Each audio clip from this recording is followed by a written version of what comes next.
हनुमान् श्रीपदो वायुपुत्रो रुद्रो नघोजरः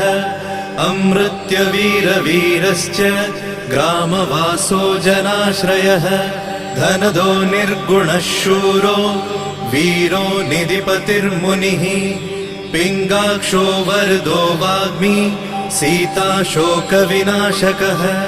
शिवः शर्वत्परो व्यक्तो व्यक्तो धराधरः पिङ्गकेशः पिङ्गरोमा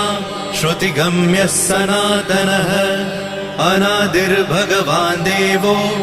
विश्वहेतुर्जनाश्रयः आरोग्यकर्ता विश्वेशो विश्वनाथो हरीश्वरः